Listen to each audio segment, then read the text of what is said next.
প্রবেশ করে সাথে সাথে কাবা ঘরের ভেতর প্রবেশ করলেন ওমর, আলী, আবু বক্কর এবং প্রিয় চাচাতো ভাই হজরত আলীকে নিয়ে কাবা ঘরের ছোট বড় সকল মূর্তিকে ভেঙে ফেললেন।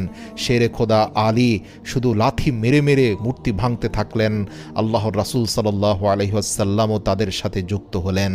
সকল মূর্তি ভাঙার পর সাহাবীরা বলল, ইয়া রাসূলুল্লাহ, সকল শিরকের আখড়াকে বিনাশ করে দেওয়া হয়েছে।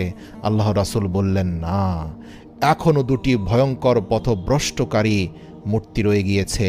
এরপর রাসূল সাল্লাল্লাহু আলাইহি সাল্লাম দৌড়ে চলে গেলেন সাফা এবং মারওয়া পর্বতে। অতঃপর নিজের হাতে থাকা লাঠি দিয়ে প্রচণ্ড জোরে আঘাত করে ইসাফ ও নাইলার মূর্তি ভাঙতে থাকলেন আর উচ্চস্বরে পবিত্র কোরআনের একটি আয়াত তেলাওয়াত করলেন, অকুল জা আল হক ওয়া জাহকাল বাতিল ইন্নাল বাতিলা কানা জাহুকা।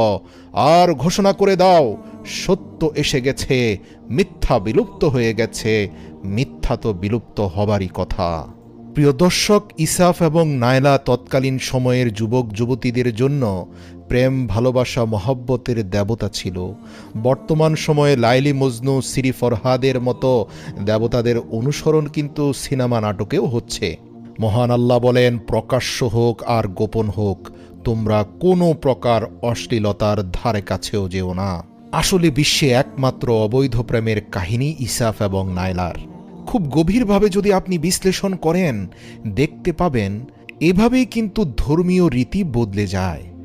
জুতা মারার প্রচলন কখনো কখনো সেজদায় পরিণত হয়। আজও বিভিন্ন বাবার মাজারে গিয়ে মানুষ মাথা নত করে।